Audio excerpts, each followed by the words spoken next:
ئەو کەرتەن باش هاوڕێیان چۆنن؟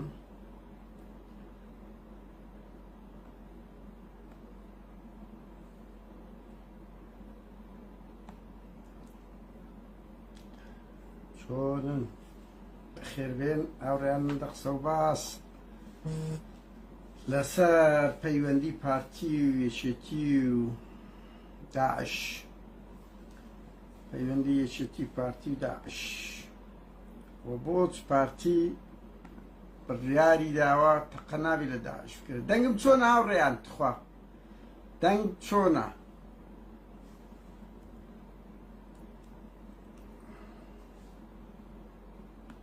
دەنگمان چۆنە هاوڕێیان؟ ئەگەر زەحمەت نییە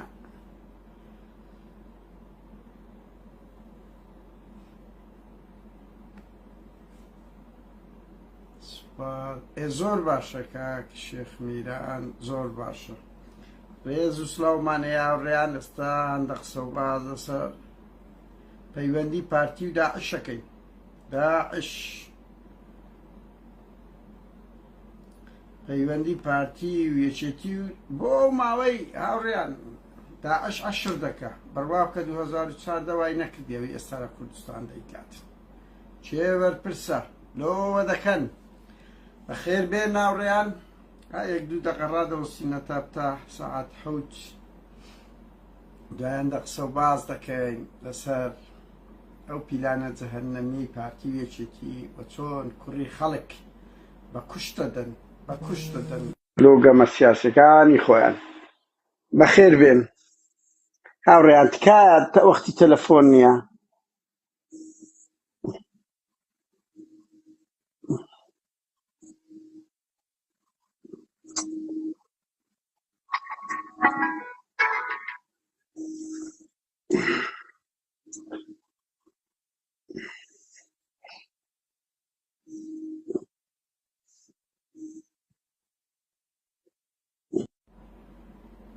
ببورن هاوڕێیان، ببورن هاوڕێیان.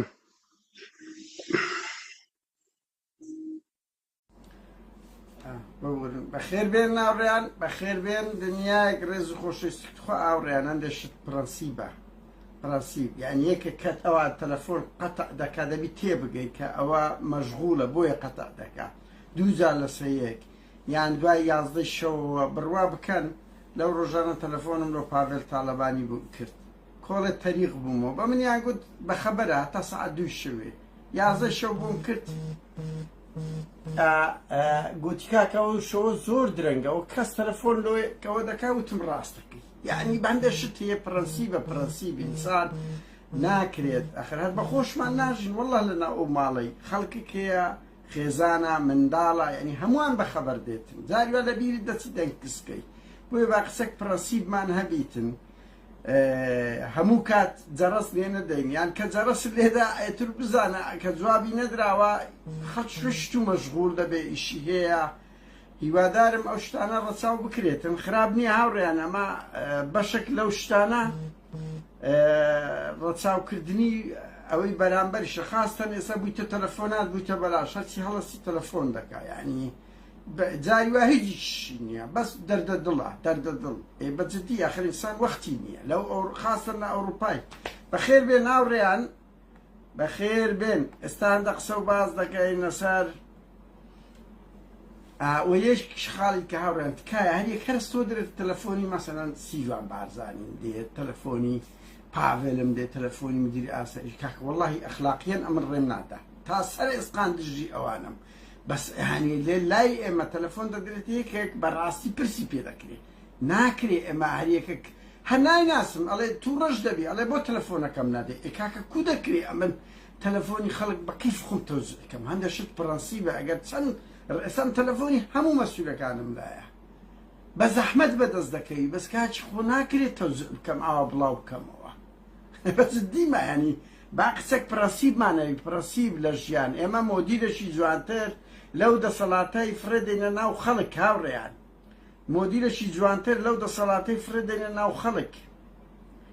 ئەوڕێ سەقسە و باز دەکەین بەس ئەلەوەی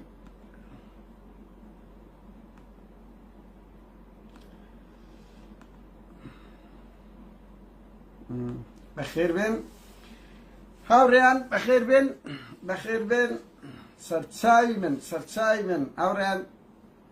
2 هەفتە دەبێت کۆمەڵێک کارەساتی زۆر گەورە ڕووی لە کوردستان کردیە، هەر لە خۆپیشاندانی خوێندکاران کە بێشەرمانە ئەو بەرپرسانە ئامادەنین هیچ داخوازێکیان لۆ جێبەجێ بکەن، کات دەکوژن لە دروشمدان زیاتر. و خۆشبەختانە من ئەوەی زۆر دڵخۆشم ئەو نەوە خوێندکارە شۆڕژێرە هەمان ئەو نەغمەی تێدایە کە لە هەشتاکان تەلەبەکان داهاتنە سەجادە، کچ و کوڕ بە هەموو ئایدیەکانەوە ئاستی ڕۆشنبیریان زۆر بەرزە، زۆر بێرن و لە هەموو دڵخۆشتر بڕوا بکەم زۆر بێتاقەت بوومە شاعیر و ئەدیبی کورد. بەڵام لەنا ئەو نوخبەیە سێ-چوار شاعیرم دیت، یعنی لە نەغمەی کاکە ئومێد ئەحمەدی ئەوەی هەولێرێ، یعنی جەری بوێر شعرەکانیان وەڵڵا لە شعری عەبدوڵڵا پەشەوی بەقووەتر بی کەمتر نییە. یعنی شعرە جێگای دڵخۆشیە کە دەبینی ئەو نەوەیە شۆڕژێرە لە مەیداندایە،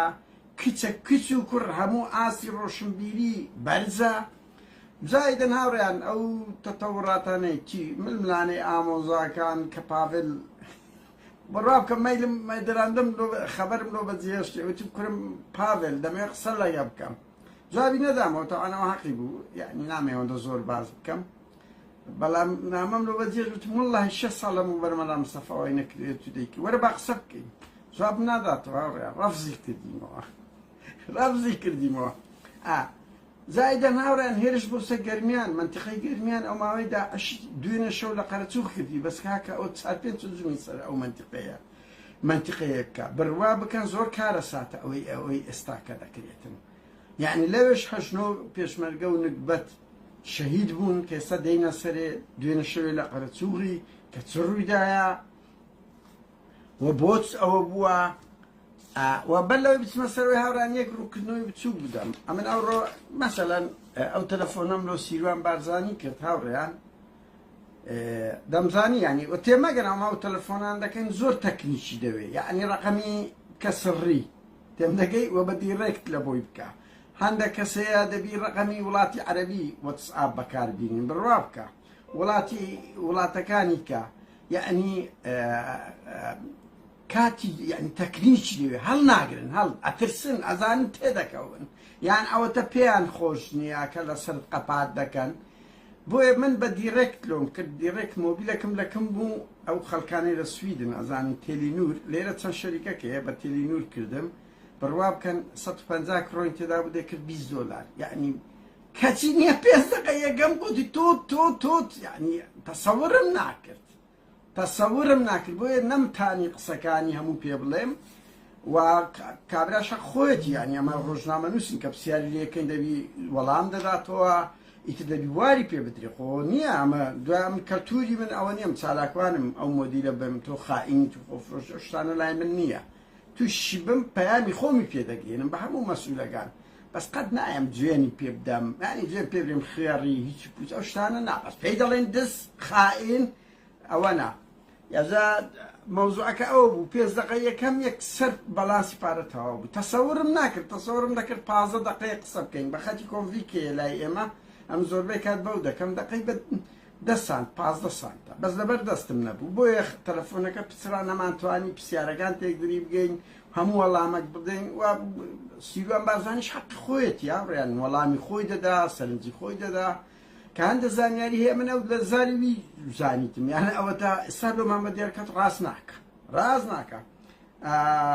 بەدایەوە دێمە سەر ئەو نوقتەی هاوڕێیان هەفتەکەی تر 2 هەفتەیە لە گەرمیان یەکەم جار داعش دەستی پێ کرد، بڕوا بکەن هەموو گەمەی سیاسیە بەپێی ئەو زانیاریانە 2 مانگ لەمەوبەر تەقریبەن ئەگە بێتە بیرتان داعش شورتەیەکی کوشت، شورتە ناوی جێگر بوو، برای ئەو توانایە کە کاوە گەرمیانی شەهید کردە، برای ئەو کەسەیە کە کاوە گەرمیانی شەهید کردە. تاوان هاتبوو داعش لە منتیقەیەک لە گەرمیان هاوڕێیان دەنگم چۆنە تخوا، دەنگم چۆنە چکۆ من ئەگەر بەس یەکێک ئەوە بنووسی ئەگە یەک کەس ئەوە بنووسی نازانم لای من ڕاوەستایە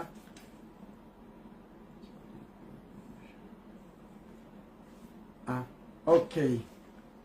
دەنگ باش هاوڕێیان وەنیە ئێ باشە هاوڕێ سپاس هاوڕێیان تقریبا مانگونی و دوو مانگ لەمەوە بەر بیرتانە داعشاد لە گەرمیان لە شوێنە کە پێی دەگوتری شوێن نازەم ئەوەی خالید گەرمیانی ئەڵێن یعنی گەلێک نزیکە لە ناو کفری و ئەو شوێنە قەت داعش نایگاتێ کەمین دادەنێتەوە یەک کەس دەگرن دەیکوژن ناوی جێگرە برای توانایە ئەو کەسێک کە کاوە گەرمیانی شەید کردیە بۆ زانیاریدان بۆ ئەویان شەید کرد دوای ئەوە کەسەش کە شات بوو وەی زانی بوو دامی سیارەیە ئەویشان یەک کوشت بوو کوڕەکەشیان بریندار کرد بوو دیارە جم و جۆڵی کرێگەنا دەیان کەسی کە بەو ڕێیدا تێپەڕی قسەیان لەگە نەکرد بوو لەبەر ئەوەی ئەو جێگرا قسەی کردیە گوتتی ئەوانە ینی بە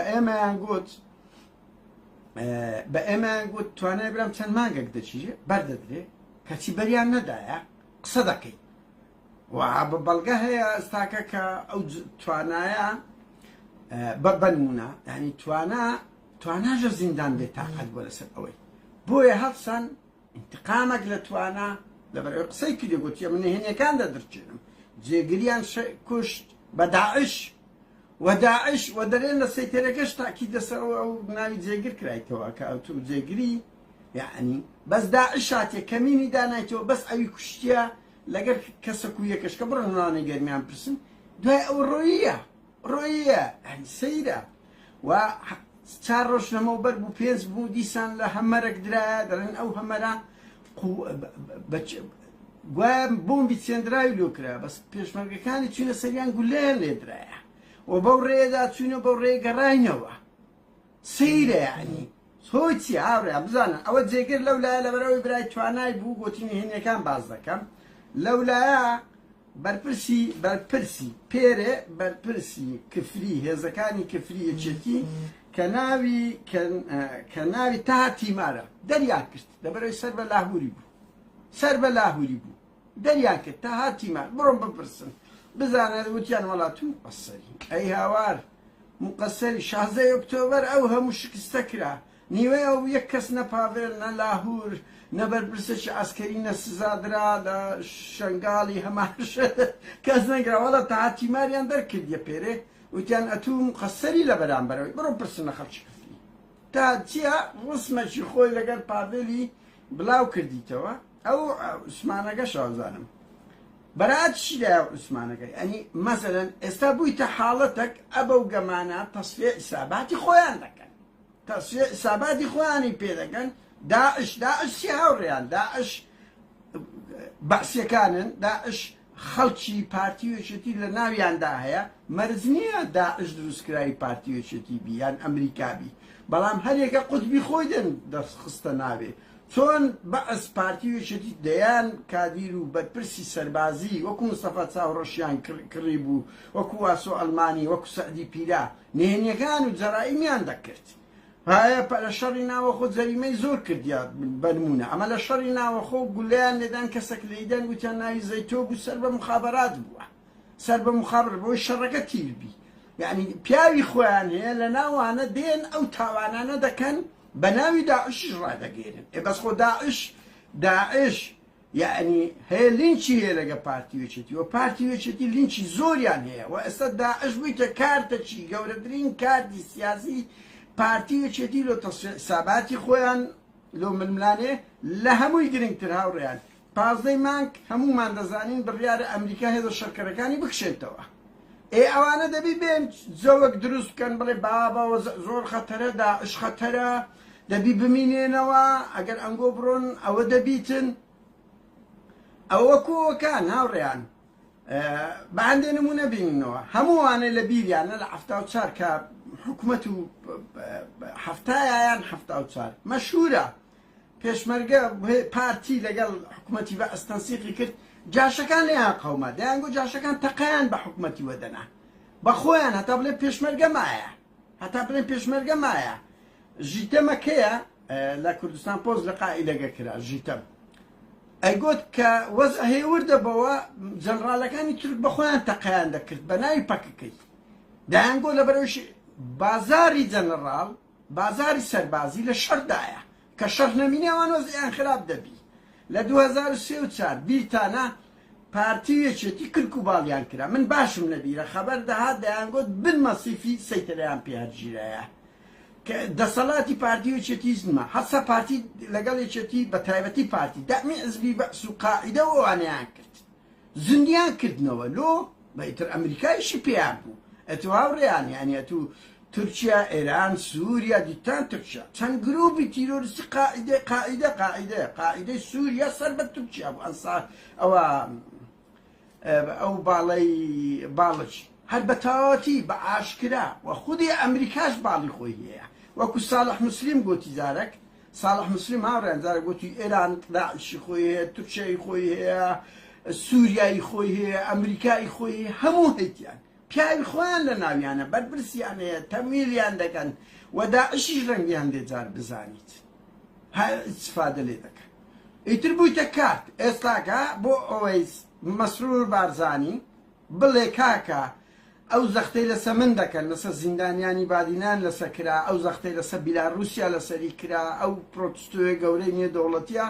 و ئەو خۆپیشاندانی خوێنکاران و تیرۆری عەقیدەک ئەوە هەمیەکێتی هەستا بە داعش هەموو خشتی لەبیر خەڵک بردەوە هەم پارتی چێ ئاگای لە بیلاڕوسیا ما چێ ئاگای لە ناڕزایەتەکان ما و ترسی گەورەیان لەوەیە دەبی وڵاتە هاوپەیمانەکان بمینێتەوە چۆن دەبی ببینێتەوە دەبی داعش زندیکەنەوە دەبی داعش بەهێز بکەن بڵێن کاکە داعشەیە ئەوە مەڕۆن چکو ئەوان لەوەی قازانجێکی گەرەک زۆر دەکەن ئەزانن پیاوی دەوڵەت نین پیاوی ئیدارەی وڵات نین ئێ هەڵدەستن داعش زندی دەکەنەوە هاوڕێیان زۆر کەسەیە بڕوا ناکە بە مەبدەئم یعنی من کە قسە دەکەم مەسەلەکە ویجدانیە نەوەک مەسەلەکە قیم کە سیاسەت بووە قیم ڕق لە بەرامبەر دەسەڵاتیش بەتاڵ دەبی لە فکر لە مەبادە ئینسان ئیش دەکە یعنی من ململانێش دەکەین ئەو تەلەفۆنانش دەکەم دەمێ ئەو پەیامانەی هەمانە ببینە ناو ماڵی مەسئولەکان ڕوبەڕوو پێیان بڵێن ئێمە ئەوە تێڕوانینمانە لەسەرتان ئەوە تێڕوانینمانە لەسەرتان و ئێوە هیچ مقدساتان نییە بەشەرەکن وەکو هەموو ئینسانەکان بێ بە تەلەفۆنەکانیش ڕوبەڕوو وەکو ئەوڕۆ بە سیروان بارزانیم گوت تو ئینسانێکی فاشلی پێم گوت کە تۆ ئەمرت کردیە نابی خەڵک ئەوە بکرێ هاوڕێیان بڕوان پێ بکە بڕۆن بپرسن وەلەو ماوەی ڕابردوو ئەگەر یەک پێشمەگە تەقی بە داعش وە نابی پێش ببورن ئوف ئەگەر پێشمەرگە یەک تەقەی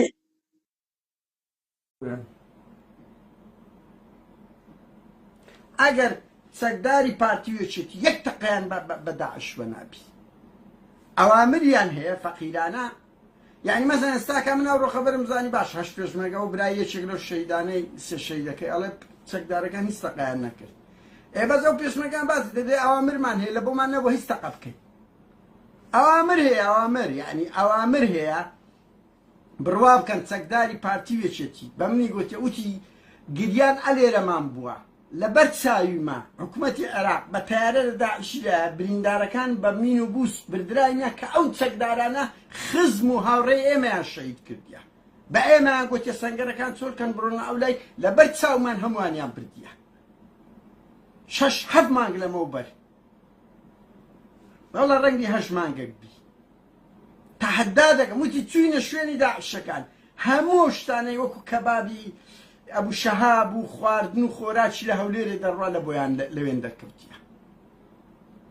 لەبەر چاوی ئەوە بڕۆ ئەوە پێشمەرگە و چەکداری پارتی بوو پارتی یعنی نەوەک بڵێ وەک کاک فەیسەڵ سیان یەکێتیەوە لە ململانێ بەنمونە و کاک فەیسەڵیش زۆر ڕاز دەکات فعلەن پارتی ڕێگا نادا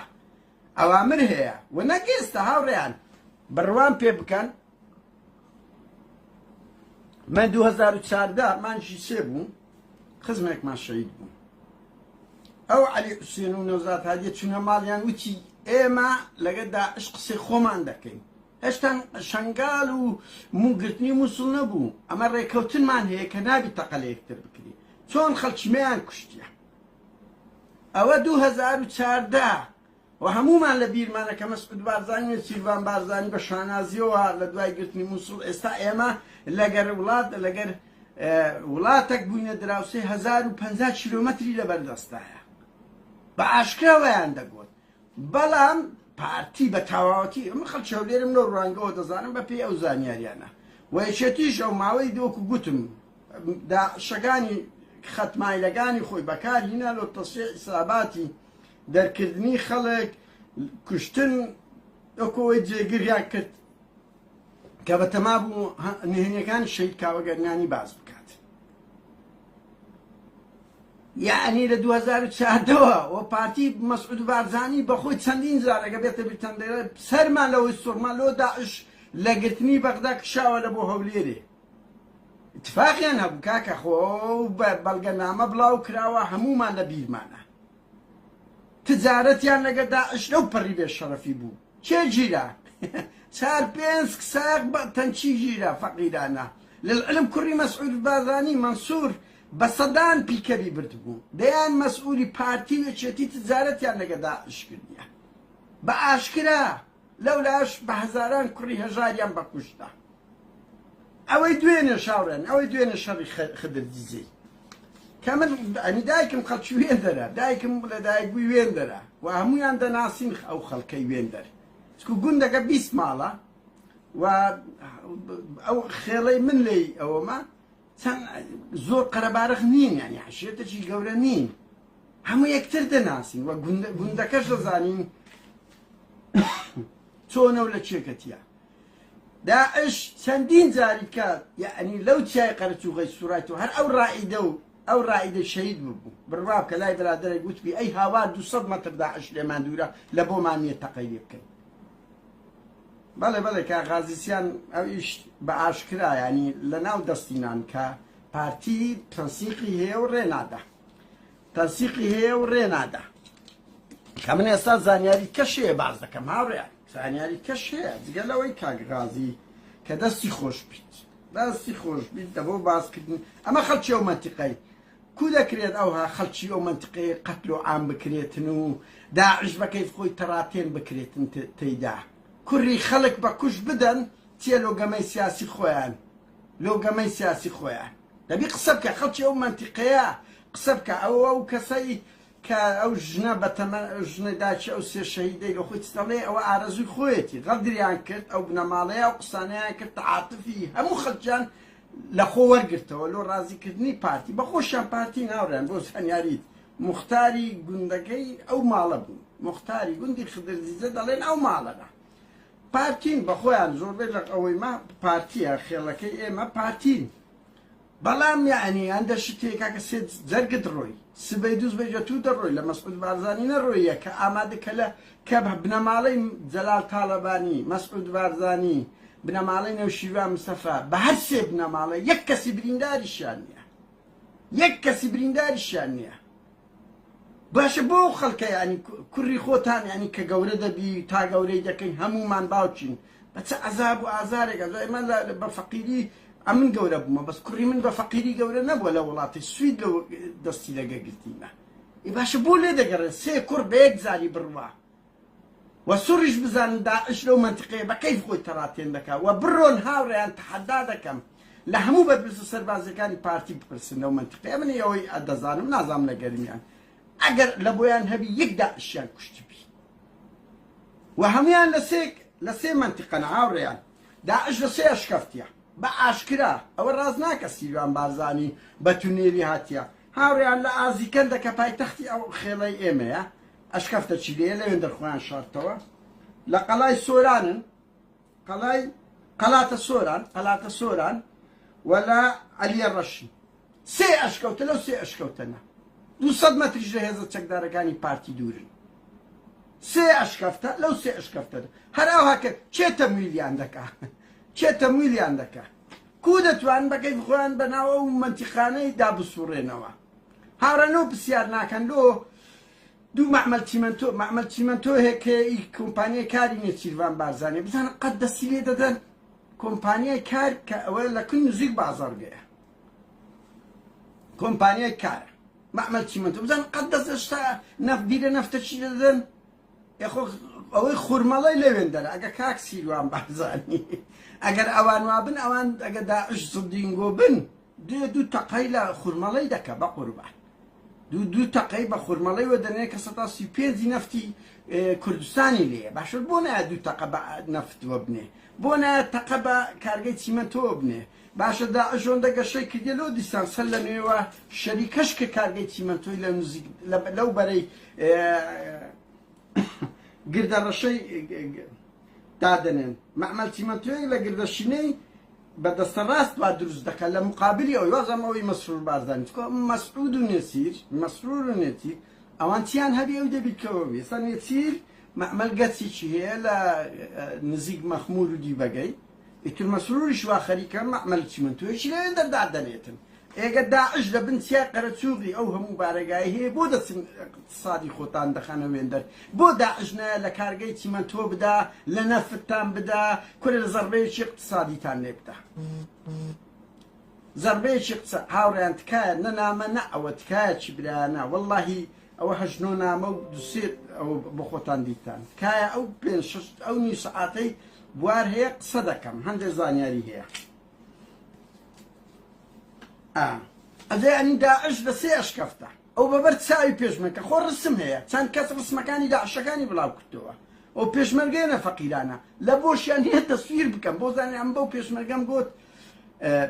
کە چەند مانگ لەوە وتم باشەوە تەسویر نەکورد گوتی لە بۆمان نییە مۆبیلیش ببین ئەو هە تەقەییدیانە سەرە تەحەدای سیروان بارزانی دەکەم ئەگەر ئەوامر نەبی پێشم گوت ئەوڕۆ بۆ بیرتانی دوو جاریش تەکیدم کردەوە لێ ئەگەر پێشمەرگەی نەکبەت لە بۆی هەبی تەقە لە داعش ئەو زۆر کارە ساتە لەلعلم داعش هیچ ویژدانی نییە هیچ زەمیری نییە هیچ ڕێککەوتنیش نازانی کۆنیش پارتی ڕێککەوتنی لەگەر کردبوو لێی بایداوە چوو هەمووی گرت ئەو لە بەغدایە ڕاکشاوە هات هەولێریان گرت دوێنش خۆ بۆ زانیاریتان هاوڕێیان قەزەی دوێنەی ئەو گوندەی ئەوە یا من زانیتم داعش هاتە ناو گوندی خدرزیزەی بە کەیف خۆی هەش پێشمەرگە لە مزگەوتەکەی هەبووە تەقەیان لێ نەکردینە لەبەرەوەی پێشمەرگەی گوتی گیان ئەوامرمان نییە تەقەیان لێ بکەیت داعشەکانیش بە پێشیاندا تێپەڕینە لە مزگەوتەکەی خدرزیزە بوونە لە مزگەوتەکەی خدرزیزە بوونە داعشە هەش پێشمەرگە بە چەکەوە لەوێندەر بوونە لە بۆیان نەبووە قسە بکەن هاتینە بەکن ئەو ماڵی داتنە کە دەڵێن ئەو ماڵە مختاری ئەوەنە پێش دارشکەش ئەو ماڵە تەقەیان لە داعش کردبوو کە بەوێ تێپەڕینە تەقەیان لێ کردینە داعشەکان لێیانداینەوە بە ئارپیجی لێیاندایە لە پێشمەرگەکانیشاندایە ئەوجە داعشەوە بە یعنی چەند زاریت کە بەناو خدرجێ هاتی چی ئەوە بوونە نە پێشمەرگە قسانەکردن نە ئەوانە خەڵکەکە و هەر ئەو ماڵە نییە بۆ زانێ 20 ماڵ لە ناو خدرجیزەی هەیە 20 ماڵ لە ناو خدرجیزەی هەیە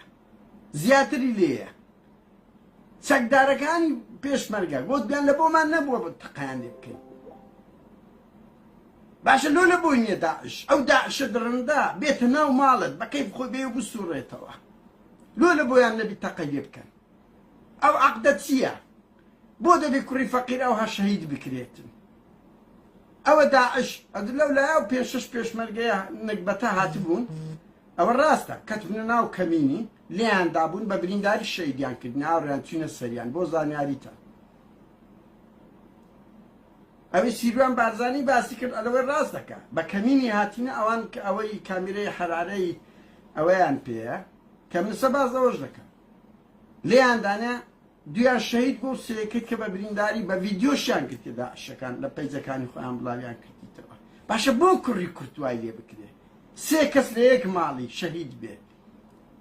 بەناو گوندا بێ و بڕوە گەورەترین دوژمن لەسەر چه ئەساسێک ئەو ڕێککەوت نەکرایە کە نابی تەقە لە داعش بکرێ باشە من ڕاز ناکەم بڕۆ تاریخی ئەو ساڵی بڕۆ لە خەڵکی مەخموری بپرسن بڕۆ لە خەڵکی دیبەگە و ئەو گوندانە بپرسن بزانە قەت یەک داعش ژیرایە و کوژایە لە ماوەی ئەو چەند مانگەی یەک داعش ژیرایە و کوژایە ئەو ڕێککەوتنە سە ئەساسە کرایە ئەگە داعش وا درڕندەیە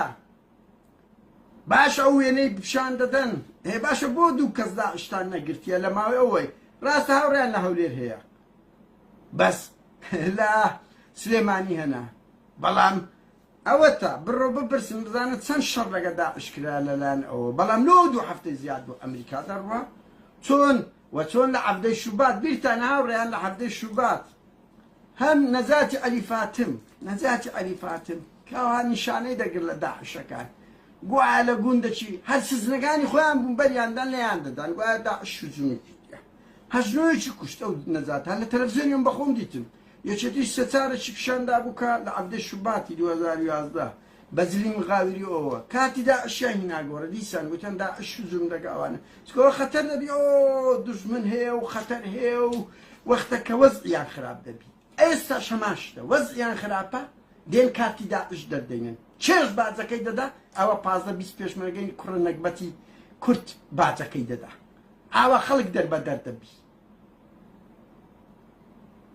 ئاوا خەڵک دەربەدەر دەبی سیروان بارزانی ئەوەتان نییە ئەمن ئەوڕۆ کوڕک تەلەفۆنی لۆ کردم باشە تەعەن یعنی وتی بە سیروان بارزانی بڵێ ئەو من لێرە بەڕێزەوە دەڕم قەت تەعەن ئەم زمانم نایان لە وشە هەیە وەکو سیروان مامزویان ئەوەتە هەندە قسە لەسەر کۆسرەتە و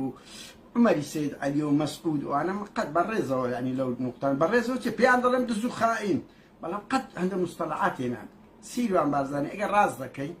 وەرە ئەمە ئەو برادرە گوتی پێ بڵێ هەر کامیرەیەک بە 7 وەرەقەی لۆت پەیدا دەکەی کاکە هەر کامیرەیەک بە 7 ئەو دوربین کامیرە و ڤیدیۆیە لۆت بە 7 وەرەقەی پەیدا دەکرێت وەرن ئەگەر ڕاست دەکەن هاوکات وەرە هاوڕێیان برادرش کە تەلەفۆنی لۆ کردم لەوێن دەربوو وتی لە بدایەتی شەڕی داعش هەموو ڕەبایەکانی قوقلیان درایتیە بەڵام هەموو مەسئولەکان دزیتیان فرۆشتیانەوە باشە یعنی تەحالف بەجددی میلانۆت بداتێ هەمەرت بداتێ کامیرەی دوربینت ناداتێ کاش سیروان بارزانی کە دەڵێم دەوێ وەڵی کامیرەی دوربینمان نەبوو لە باندی هەراری هەتا وەکو بتوانی کاکە هەمووتان درایتێ هەر ڕەبایە و قڵەچی دایتێ ئەو پەیمانان یعنی وەکو گوتم هاوپەیمانان هەموو ڕۆژێ و مانجێ دەبینێن کاروانی چەک و تەقەمەنی میلانۆتان بدەنێ میلانۆ هەمەتان بدەنێ چەکی هەرە پێشکەوتوتان بدەنێ ئەوەتان نادەنێ یا هەمووتان دزی هەمویان دزی هاوڕێیان بڕوا بکەن نەک تەعەنەوە مەرزنی هەر هەبووی مەسەلەن مەنسوور و مەسرور و ئەو لای لەو لاش پاڤێل و قوباد و کوڕەکانی شێرزەنشی بردبیان لەوەوە نامەسوولە گچکەکانی کەشە دسن بڕوا بکەن دا ئەوە باز دەکەن دەیان گوت مەسەلەن بە قەست 20 دقەیان دەکرد 100 گولەیان وەردەگرتەوە مەسئولە عەسکەریەکان دەشیان فرۆشتەوە و ئەو پێشمەرگە بەمنی گوت وتی وەڵڵی هەندە شتی باز دەکەن چ دەردێک جگەلەوەی مەعاشیان نادنێن ئەو خواردنش لۆیان دەڕوا 180 دەفرۆشێتەوە بڕۆن لە هەموو ئاشەوانەکان برێم فرنسیەکان برسن بزان مەسئولە عەسکەریەکانی ئەو دوو حیزبەی چەند تەن ئاردوو خواردن دەفرۆشنەوە ئەوانە 3 بەشی نادەنە پێشمەرگەی نەکبەت بڕوا بکەن 3 بەشی نادەنێ ئەو پێشمەرگەی دەگوت چوومە ئانوت ئەوەکەی مەخزەنەکەی بە هەزاران قۆدی و خواردنی باش و ئاردوو ئەوە دەگوت نان و تەماتەی دەدەنەمە نان و تەماتەیان دەدامە هاوڕێیانەوانەوە بێ شەڕەفن هیچ بێ پێچینەوە نییە لەو شتانە نانێ پێچینەوە نییە بەڵام تۆ سەیری ئەوەش بکە هاوڕێیان تۆ سەیری ئەوەش بکە وەرە دەستگای پاراستن وەرە دەستگای زانیاری وەرە ئەژی و وەیسە ئەو لێسە سەرپەرشتی دەکەن تخوا شەرم لە خۆتان ناکەن داعش دێ ئەمە کوردستان دەستگای هەواڵگەری لۆ چی هاوڕێیان دەستگای هەواڵگەری لۆ چییە خۆ دەستگای هەواڵگەری نابێڵە لە دوو کۆمنتی من و تو دوو کوڕە نەکبەتی بسوڕێتەوە وایە نا چێ چی کردو چێ دوو قسەی بەو ڕەخنەی لە حکومەتێ بیگری و بیخێژۆرێ مەسرور زۆر کەیفی هات پێشەش زیندانی بادینانی گرتیەوە وەڵاوانە هەولی کۆدەتەیاندایە ئافەریم دەستگای پاراستن بەس ئاگار لێ نەبی داعش هجومی سەر شەنگاڵ بکە ئاگار لێ نەبی هجومی سەر شەنگاڵ دەکا ئاگار لێ نەبی خەتەی سیاسی دەستگای هەواڵگەری لۆ چییە دەستگای هەواڵگەری لۆ هەندەیە تو خەتەی دژمنت بزانی خەڵکی خۆت لە ناویان بچینی ئاگار لە جموجۆڵی دژمنەکەت بیبەر لەوەی هجوم بکە نەک لۆ گیانی بەس خەڵکی ئازاد کۆمنتە چیکە دەبینەوە ئەوە لایش کوراوەندە بێ شەرەفن لەسەر لایەک ئەو ئاسایشە خەڵک دەگری بەڵام ئاگیان لێ نییە داعش چار پێنج دێتە ناو هەولێرێ ئەوە تاوان دەکات ئەگیان لێ نییە ئەوە ئابروچونە لەو پاراستن و زانیاری ئەوە ئابروچونە شەوی دوێنەی خدرزە لۆ دەستگای پاراستن کو ئاگاتان لەوەی نییە کە داعش بە کەیفی خۆی دێ و زەربەی دەوەشێنێ دەشگەڕێتەوە وەڵا ئافەرین وەڵا ئافەرین داعش هێزێک دێ لە منتیقێک هاوڕێیان تەعەن هەموو ئەو سەچیایە پڕی ڕەبایەیە وەڵا ئەوی باز دەکەن بەدایان ڕەبای پارتی لێیە هەموو سەر خۆبکەکان و یەک عەرەبی تەعریب کراو نمایە لەو منتیقەی هەمووی ئەوەیە هەمووش کوردە گوندەکان کەچی داعش بە کەیفی خۆی دێ و دەگەڕێتەوە ئەوە دەڵێ سیروان بارزانی بە ئێمە دەڵێ مەسەلەن لەو بەری عێراقیەکانەوە بڕوان پێ بکەن برادەر چوویتەکەن زەڵابتی عێراقیەکان گوتیتی وەختە بتەقینە داخان 50 راپۆرتمان دایتە وەزارەتی دیفاعی عێراق کاکە پارتی تەنسیقی هەیە لەگە داعش شتێکی بکەن ئەوان نیگەرانن ئەوان تووڕەنە بەرەی زۆربەی قووەتەکان شیعەن لەو منتیقانە ئەوان ئەوەنە حکوومەتی عێراق بێزارە لە دەست پارتیکە ئەو تەنسیقە کولەی هەیە شیعەکان لە بەرامبەر داعش توندن لە بەرامبەر بەعسیەکان توندن ئەدەمە مەوزوع ئافەریم لۆ دەستگای پاراستن و زانیاری ورترین شتی مەسە ئێستا کە بڕۆ دەسە جەماعەتی لاهور شێخ زەنجی هەموو شتێکیان دەکەنە بەڵام ئاگایان لە داعش نییە لەم دەبێ ئەمنی دەستگای زانیاری و پاراستن دەبێ لە خەریکی داعش بن خەریکی مخابەر موعامەرەکانی ئێران و تورکیا بن خەریکی موعامەراتەکانی دەوڵەتە داگیرکەرەکان بن نەک دەنگە ئازادی خوازەکان نەک دەنگە ئازادی خوازەکان ئەوە لووتکەی فەشەلی وەیسە ئاژی دەزانم دێ ئەوروپای ئەگام لێتە بەرحاڵ هاوران بڕوا زۆر خۆشە بەقەت یەک دەستگای هاریکاری معلوماتمان دەکرێت یکورە شەرم لە خۆتان بکەن مەسرور بارزانی ئەوە فەشەلی تووە لە شەنگاڵ شەنگاڵیش دەرن هاوڕیان سەحبکردنەکە بە بڕیاری مەسرور بارزانی بوو ئەوە مەسئول لقی شەنگاڵ مەسعود بارجی کردەوە چێ پێی گوتی وتی مەسرور ئەو هەموو تاوانە دەکرێت هیچ لێ پێچینەوە ناکرێت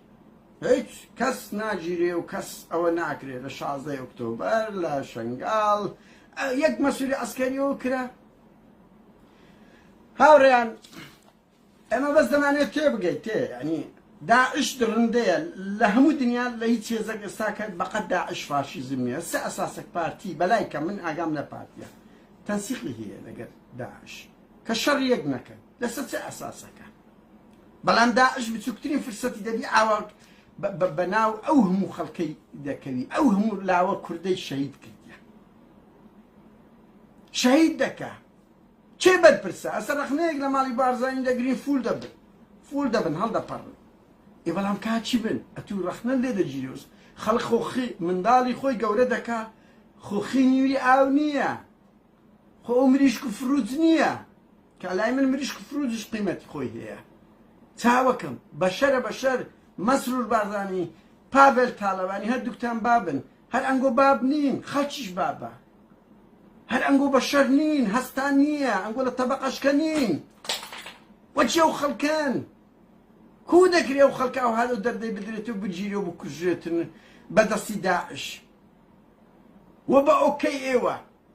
کە ئۆکەی هاوڕێیان یعنی ئەو چ موعجیزەکە داعش لەو مانگەی ئەو هەموو کاری ساڵای چێ کردیە بەڵام چەند ساڵە نەیکردیە دو سێ ساڵە نەیکردیە لە 2007ەوە لۆ ئەو مانگەی ئەوەندە زۆر بوو لۆ شەڕی پێشمەرگە لەگە داعش هیچ قووە نەبووە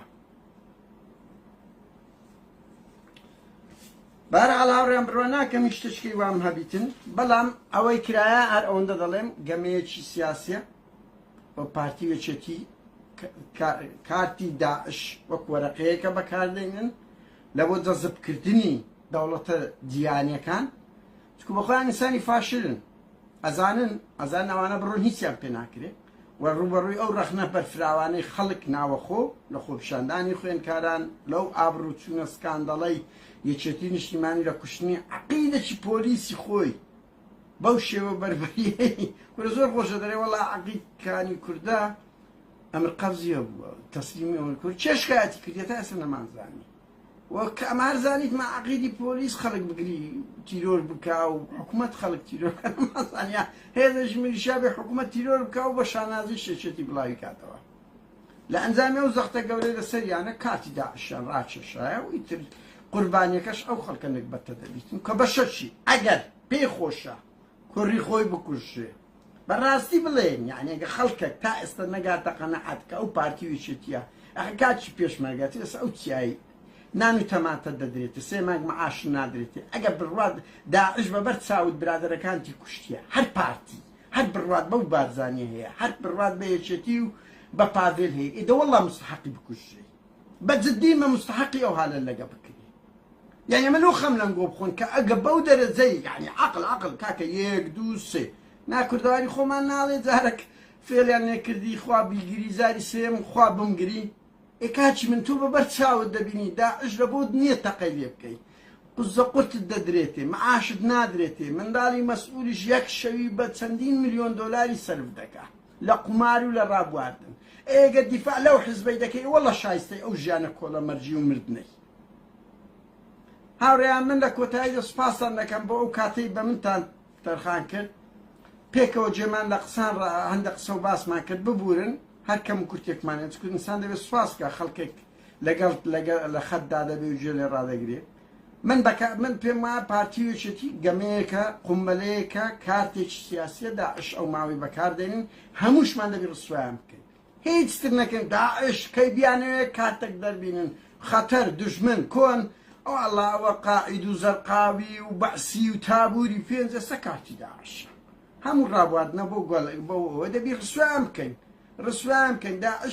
داعش بارتي وشتي لبش نبي او هزانين بين لا جندي خلق كردستان او بتقنو بكشنو بقرنو او هزكاري قرنين خلق كردستان بو حجما بو اوياب تشكداري كرد قد وبغيرت نية أو هاك داعش دنيا دوازدش كشتي يك داعش شامبينا كجرايتوا كاتش خوش